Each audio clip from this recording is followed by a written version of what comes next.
এই বিশ্বকাপের মোট ম্যাচ সংখ্যা ১০৪। তার মধ্যে ১০২টা ম্যাচ হয়ে গেছে। ১০৪ নাম্বার ম্যাচ, শেষ ম্যাচটা সবচেয়ে গুরুত্বপূর্ণ। ফাইনাল, আর্জেন্টিনা ভার্সেস স্পেন লড়াই করবে শিরোপার জন্য। কার হাতে হাসবে বিশ্বকাপ? লিওনেল মেসি নাকি লামিন ইয়ামাল? একই সঙ্গে ১০৩ নাম্বার যে ম্যাচ, সেটা সবচেয়ে অগুরুত্বপূর্ণ। এখানে কারো হাসির কোনো সুযোগ নাই। ফ্রান্স ভার্সেস ইংল্যান্ড, তারা এই ম্যাচটা খেলবে মোটামুটি মনে করেন যে মরাবাড়িতে উৎসব করার মতো। মানে এই ২ টা দল বিশ্বকাপে এসেছে শিরোপা জয়ের জন্য। এই সকল ধাপ পেরিয়ে তারা সেমিফাইনাল পর্যন্ত চলে এসেছে। সেই সেমিফাইনালে তারা হেরে গেছে। শেষ হার্ডলটা অতিক্রম করতে পারেনি। সেটা পারলেই তারা ফাইনালে খেলতো। এখন ২ পরাজিত সেমিফাইনালিস্ট তৃতীয় স্থান নির্ধারণী ম্যাচে খেলবে। ফ্রান্স ভার্সেস ইংল্যান্ড, এই ম্যাচের কোন রকম কোন গুরুত্ব কি আছে আমাকে বলেন তো দেখি?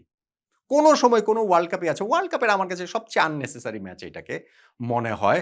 মানে ধরেন কেউ এভারেস্ট জয়ের মিশনে নেমেছে, সেইখানে তিনি একেবারে চূড়ায় স্পর্শ করার ঠিক আগের ধাপটাতে মুখ থুবড়ে পড়ে গেছে। এরপর তাকে বলা হলো যে, "না, এইবার তুমি কেওক্রাডং জয় করো।" ব্যাপারটা তো এরকমই হয়ে গেল। তৃতীয় স্থানের নির্ধারণী এই ম্যাচটাতে ফ্রান্স জিতুক, ইংল্যান্ড জিতুক, তাতে আসলে কার কি যায় আসে? তাদের নিজেদেরও কি কিছু যায় আসে? যায় আসে না। অবশ্য অন্য একটা কারণে এই ম্যাচের, অন্য ২ টা কারণে বলতে পারি যে কিছুটা গুরুত্বের জায়গা রয়েছে, কিছুটা ইমোশনাল জায়গা রয়েছে, কিছুটা অ্যাচিভমেন্টের জায়গাও আসলে আছে। সেইটা কি এবং এই ম্যাচটার আসলে আউটকাম কি হতে যাচ্ছে সেটা নিয়ে একটু আলোচনা করতে চাই। দেখুন, ১ নাম্বার যেটা গুরুত্ব সেটা হচ্ছে গিয়ে গোল্ডেন বুটের রেস। যেই রেসটা লিড করছেন এই মুহূর্তে লিওনেল মেসি, আর্জেন্টিনার ৮ গোলের সঙ্গে তার ৪ টা অ্যাসিস্ট রয়েছে। ফলে এইখানটাতে ক্যারিয়ারে ১ম বারের মতো বিশ্বকাপে গোল্ডেন বুট লিওনেল মেসি জিতবেন কিনা, এইটা হচ্ছে গিয়ে একটা অপেক্ষার বিষয়। সমর্থকদের জন্য তো ডেফিনিটলি রোমাঞ্চনীয় অপেক্ষার বিষয়। লিওনেল মেসি এইবার গোল্ডেন বল সিউরলি জিততে যাচ্ছেন, সেটা ফাইনালের রেজাল্ট যেটাই হোক না কেন। গোল্ডেন বুটটা আসলে জিতবেন কিনা এবং সেই ক্ষেত্রে তার যে পথের কাঁটা, তারা সবাই মোটামুটি এই তৃতীয় স্থান নির্ধারণী ম্যাচটাতে খেলছেন। সবচেয়ে বড় কাঁটা কিলিয়ান এমবাপ্পে।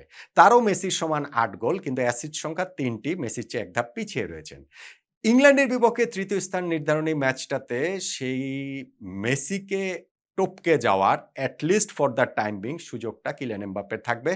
২০২২ সালে যে গোল্ডেন বুটটা তিনি জিতেছিলেন, সর্বোচ্চ গোলদাতার পুরস্কার, সেইটা তিনি এবারও ধরে রাখার মরিয়া চেষ্টা করবেন। একই রকম সুযোগ থাকছে হচ্ছে গিয়ে ইংল্যান্ডের হ্যারি কেইন ও জুড বেলিংহামের সামনে। তারাও ৬ টা করে গোল করেছেন। বেশ কিছুটা পিছিয়ে আছেন। কিন্তু তৃতীয় স্থান নির্ধারণী ম্যাচ যেহেতু অত সিরিয়াস কিছু না, অনেক সময় আমরা দেখেছি এই জাতীয় ম্যাচে অনেক, অনেক গোল হয়। ফলে তাদের সামনেও ওই সুযোগের জায়গাটা থাকতে পারে। গোল্ডেন বুট জয়ের একটা আউটসাইড চান্স থাকলেও থাকতে পারে। আমি বলছিলাম যে মেসি ক্যারিয়ারে ১ম বারের মতো গোল্ডেন বুট জয়ের হাতছানি। কিন্তু কিলিয়ান এমবাপ্পে যেমন গতবার জিতেছেন, হ্যারি কেইন তার আগেরবার ২০১৮ সালে জিতেছেন। ফলে তাদের সামনে দ্বিতীয় গোল্ডেন বুট জয়ের সুযোগ রয়েছে। আজকের এই ম্যাচটাতে ফ্রান্স ভার্সেস ইংল্যান্ড, সেইখানে ১ম একাদশের অনেক খেলোয়াড়কে আমরা বিশ্রামে দেখব। কিন্তু আমার মনে হয় এই ৩ জন তারা এই একাদশে থাকবেন এবং তারা আসলে স্পেশালি এমবাপ্পে তো অবশ্যই, কোন রকম কোন ডাউট নেই। ইংল্যান্ডের বেলিংহাম না হলেও হ্যারি কেইন, তিনি আসলে ওই গোল্ডেন বুটটার জন্য নিশ্চিতভাবেই আসলে এই জায়গাটাতে ঝাঁপাবেন। সেটা হচ্ছে গিয়ে একটা গুরুত্ব। এবং আরেকটা গুরুত্ব সেটা হচ্ছে কি দিদিয়ের দেশমের লাস্ট ম্যাচ ফ্রান্সের কোচ হিসেবে। ২০১২ সালে তিনি দায়িত্বটা নিয়েছেন। এই ১৪ বছর যে দায়িত্বে ছিলেন তার মধ্যে ২০১৮ বিশ্বকাপ ফ্রান্সকে জিতিয়েছেন, ২০২২ এর ফাইনালে তুলেছেন এবং এইবার ওভারওয়েলমিং ফেভারিট হিসেবে এসে সেমিফাইনালে তারা হেরে গেছে স্পেনের কাছে। ফলে দিদিয়ের দেশমের আগেই ঘোষণা দিয়েছেন যে তিনি এইটাই তার লাস্ট টুর্নামেন্ট, এরপরে জিনেদিন জিদান হয়তোবা ফ্রান্সের দায়িত্বটা নিবেন কোচের। সেটা আরেকটা ফ্যাসিনেটিং ব্যাপার হবে। কিন্তু দিদিয়ের দেশমের শেষটা যেরকম রূপকথার মতো তিনি করতে চেয়েছিলেন সেটা করতে পারেননি। ইনফ্যাক্ট তার এই টেনিউরটাতে ইউরোও জিততে পারেননি। নেশনস লিগ একবার জিতেছিলেন। কিন্তু সবকিছুর পরে বিশ্বকাপ জিতেছেন, ওইটাই তো আল্টিমেট। আরেকটা ফাইনালে তুলেছেন। এইবারটা আসলে দিদিয়ের দেশমের শেষটা রাঙিয়ে দেওয়ার সুযোগ ছিল। সেটা তিনি করতে পারলেন না। কিন্তু এইটা ফ্রান্সের কোচ হিসাবে তার একেবারে লাস্ট ম্যাচ, সেই হিসাবে একটা ইমোশনাল গুরুত্বের জায়গা তো অবশ্যই, অবশ্যই এই জায়গাটাতে থাকছে। তৃতীয় স্থান নির্ধারণী ম্যাচটা আমি বলছিলাম যে অগুরুত্বপূর্ণ। কিন্তু ইংল্যান্ডের জন্য ধরেন, মানে যদি গুরুত্ব খুঁজে বের করতে চাই, তাহলে ১৯৬৬ বিশ্বকাপটা যে তারা জিতেছে, তারপরে সবচেয়ে ভালো রেজাল্ট করার সুযোগ তাদের এইবার।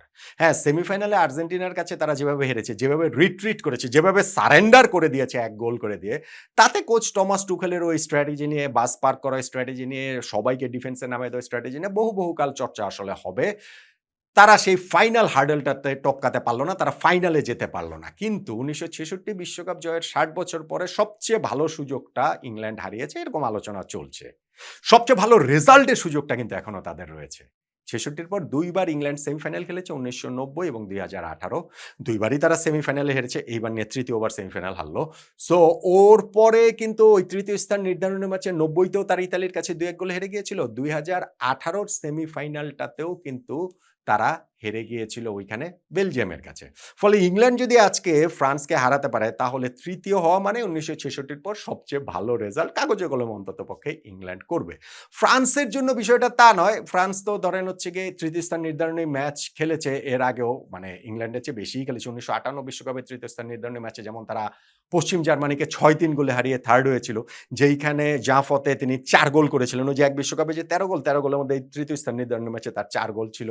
তারপরে গিয়ে হচ্ছে গিয়ে ১৯৮২ বিশ্বকাপে স্পেন, ফ্রান্স তারা তৃতীয় স্থান নির্ধারণী ম্যাচে পোল্যান্ডের কাছে হেরে গিয়েছিল। আবার ১৯৮৬ বিশ্বকাপে তৃতীয় স্থান নির্ধারণী ম্যাচটাতে তারা বেলজিয়ামকে হারিয়ে তৃতীয় হয়েছিল। ফলে ফ্রান্সের সামনে ওই তৃতীয় হওয়ার একটা সুযোগ মানে কি? আমার কাছে ফ্রান্সের তৃতীয় হওয়ার চেয়ে ধরেন দিদিয়ের দেশমকে একটা জয় দিয়ে বিদায় দেওয়া, শেষটা একটু মন্দের ভালো করা, ওই সুযোগের জায়গাটা থাকবে। তবে ফুটবল প্রেমীদের আগ্রহের জায়গাটা থাকবে আসলে গোল্ডেন বুটের রেসটা মূলত ওই জায়গাটাতে, যে লিওনেল মেসি ধরেন আজকের ম্যাচটাতে যদি এমবাপ্পে কোনো গোল বা অ্যাসিস্ট না করতে পারেন, ধরেন হচ্ছে গিয়ে হ্যারি কেন বা জুড বেলিংহাম তারাও ওই জায়গাটাতে গেলেন না, ২ টা গোল তো তারা পিছিয়ে রয়েছে।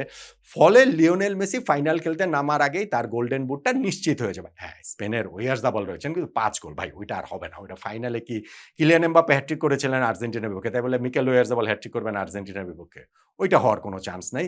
ফলে এইখানটাতে যদি এমবাপ্পে ব্যর্থ হন, কেইন ব্যর্থ হন, তাহলে এক অর্থে এটা নিশ্চিতই হয়ে যাবে, বেলিংহাম ব্যর্থ হন, নিশ্চিত হয়ে যাবে যে লিওনেল মেসি ক্যারিয়ারে প্রথমবারের মতো গোল্ডেন বুটটা জিততে যাচ্ছেন বিশ্বকাপের। আর যদি সেটা নাও হয়, যদি ওই লিডটাকে মেসিকে ওভারটেক করে কেউ লিড নিয়েই নেয় রেসটাতে, ধরেন কিলিয়ান এমবাপ্পে, তখনও কিন্তু লিওনেল মেসি সেটা জানবেন যে এক্স্যাক্টলি তাকে আসলে কি করতে হবে গোল্ডেন বুট জয়ের জন্য ফাইনালে। গোল্ডেন বুট জয়ের জন্য কি করতে হবে সেটা জেনে নিশ্চয়ই আর লিওনেল মেসি ওইটার জন্য বাড়তি কোনো প্রেরণা তার থাকবে না। আর্জেন্টিনাকে বিশ্বকাপ জেতাতে হবে, সেই প্রেরণাটাই আসলে যথেষ্ট এবং সেই পথ ধরে গোলে অ্যাসিস্টে গোল্ডেন বুটটা এমনিতেই তার হয়ে যাবে।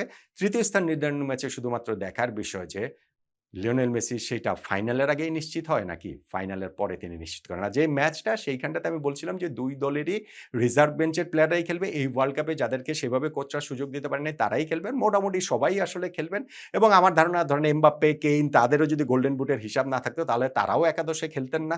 এখনো খেলবেন নিশ্চিত, আমি সেটা বলছি না, কিন্তু আমার মনে হয় যে তারা আসলে শেষ পর্যন্ত গিয়ে খেলবেন। ফলে একটা এন্টারটেইনিং ম্যাচ দেখার প্রত্যাশা আসলে করছি। ইংল্যান্ড যেমন ওই যে কুঁকড়ে গিয়েছিল আর্জেন্টিনার বিপক্ষে ১ গোল করে দিয়ে, বা ফ্রান্স যেমন স্পেনের বিপক্ষে সেমিফাইনালে কোনো চান্সই পায়নি। ওরকম না হয়ে একটা ফুটবল তো এখন অনেক বেশি মেথডিক্যাল হয়ে গেছে, অনেক বেশি মানে রোবটিক হয়ে গেছে। সেইখান থেকে ফান গেম, অনেক গোল হবে, অনেক ভুল হবে, অনেক এইখানে এন্টারটেইন থাকবে। সেইটার আসলে প্রত্যাশা এই ম্যাচটা ঘিরে নিরপেক্ষ দর্শকদের থাকবে। আর আর্জেন্টিনার পয়েন্ট অফ ভিউ থেকে হিসাবটা ওই একটাই। লিওনেল মেসির গোল্ডেন বুটটা এই ম্যাচটাতেই তৃতীয় স্থান নির্ধারণী ম্যাচেই নির্ধারিত হয়ে যাক।